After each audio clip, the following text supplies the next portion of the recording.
El núcleo duro del gobierno no quiere ceder ante los gobernadores en sus pedidos para apoyar la reforma laboral y la situación parece estancada. La semana que viene podría haber una reunión de todos los mandatarios provinciales, pero esta vez en el marco del Consejo Federal de Inversiones. Vamos a analizar este tema y por eso convocamos a Gustavo Marangoni. Hola Gustavo, qué gusto saludarte. ¿Cómo estás? Buenas noches.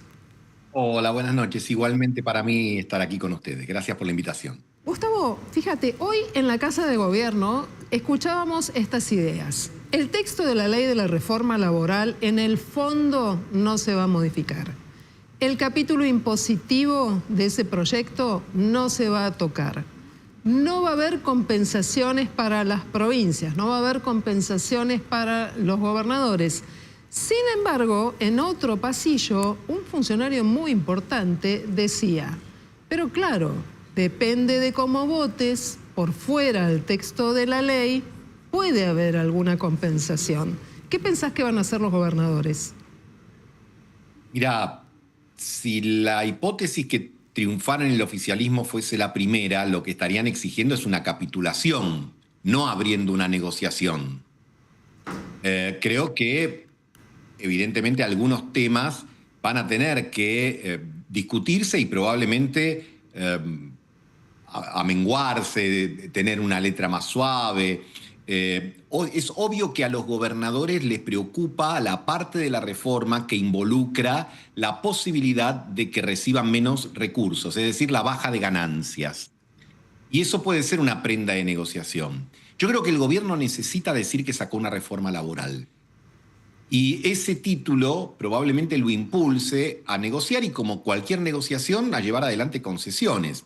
¿Cuál es el grueso de la reforma laboral que me parece a mí, por supuesto, quiere sacar el gobierno? Bueno, la creación del denominado FAL, Fondo de Asistencia Laboral, es decir, la posibilidad de que una parte de los aportes patronales que hoy tienen como destino el ANSES se destinen a un fondo para los despidos, que en vez de ser, digamos, pagado por las empresas, salga de allí, pero además también con esos fondos se cree una suerte de mercado de capitales, porque ese fondo se va a tener que invertir mientras no se use, nunca se va a usar obviamente todo a la vez. Entonces, para el gobierno eso es importante. También tiene importancia lo que refiere a la flexibilidad en cuanto a las horas, en cuanto a las vacaciones, ese tipo de cuestiones que van más de lleno al ámbito de las relaciones de trabajo. Algunos podrán ser más controversiales con la CGT, todo lo que está vinculado a los convenios de ultraactividad.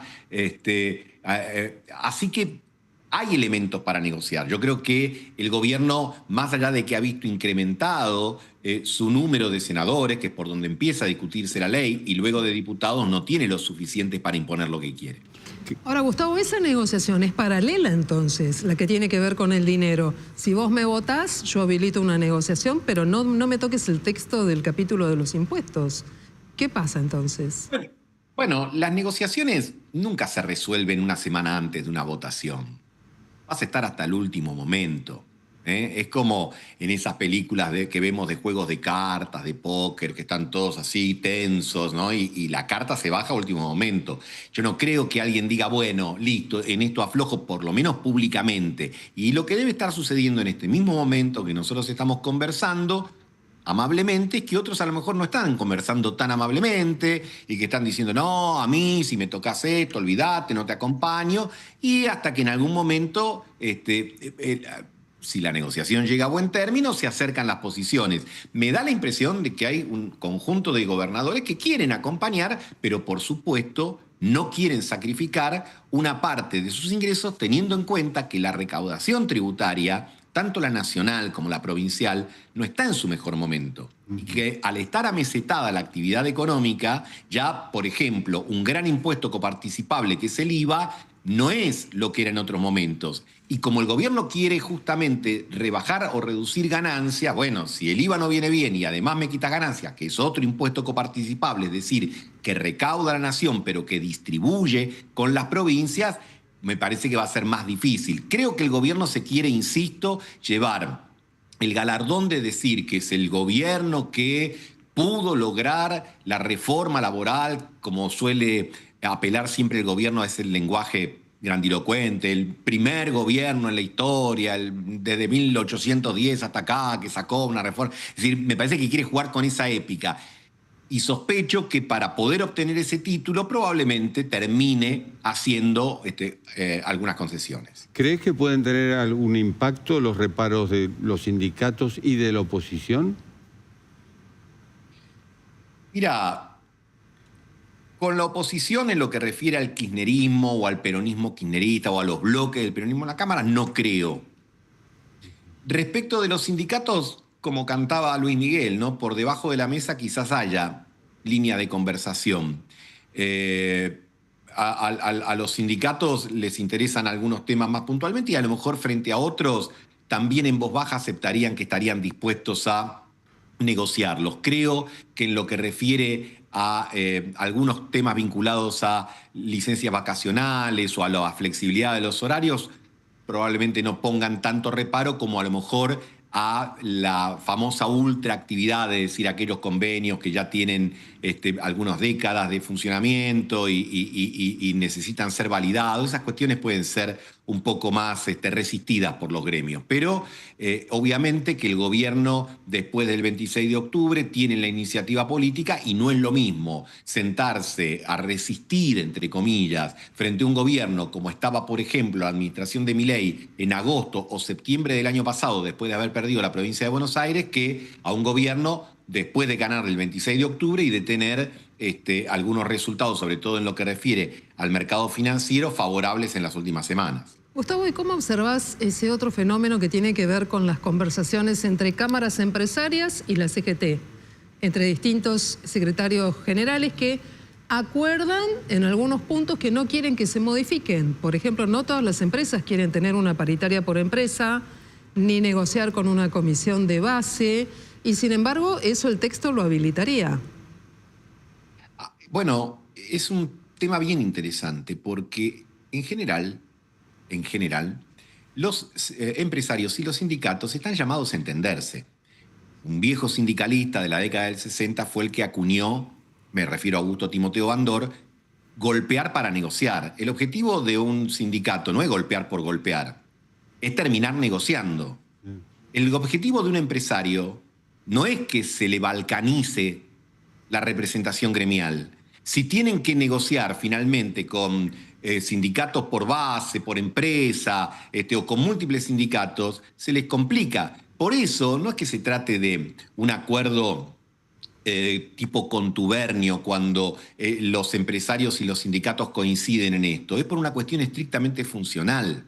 A nadie le conviene que se atomice el mundo de la representación laboral. Y si bien es cierto que en términos de opinión pública, los sindicatos no están precisamente al tope de las preferencias de la comunidad, lo cierto es que cumplen una función y sobre todo para sus trabajadores, para esos, vamos a decir así, 9,5 millones de trabajadores que están registrados, ya sea en el sector público como en el sector privado, bueno, cumplen una función de defensa, de negociación, etcétera, que el empresariado reconoce. Es que tenés una gran paradoja en Argentina, con sindicalistas que son más poderosos y tienen más dinero que los mismos empresarios.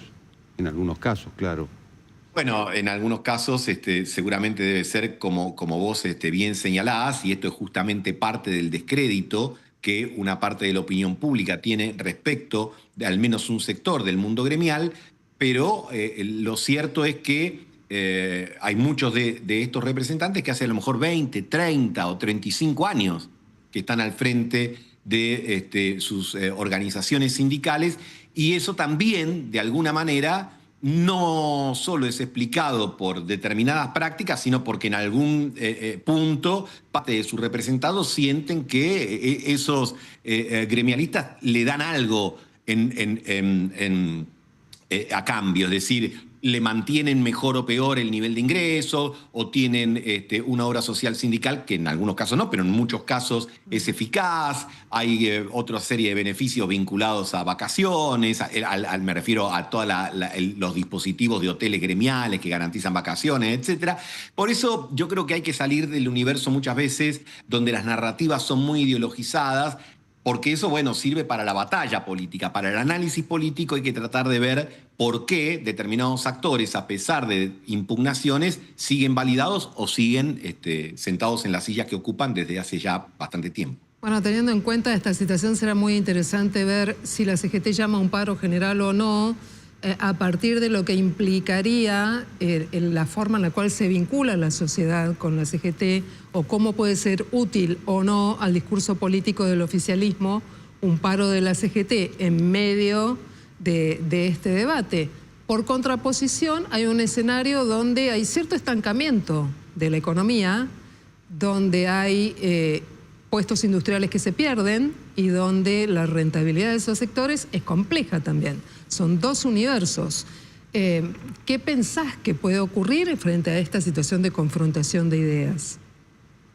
Mira, paro general, ya de hecho si revisás los últimos largos de los últimos años, los paros generales terminan siendo más actos con alguna movilización que el parate que a lo mejor pasaba 3 décadas atrás, donde no se movía el aparato productivo de la Argentina. El paro general, además, depende mucho del transporte y aún así no interrumpe la actividad.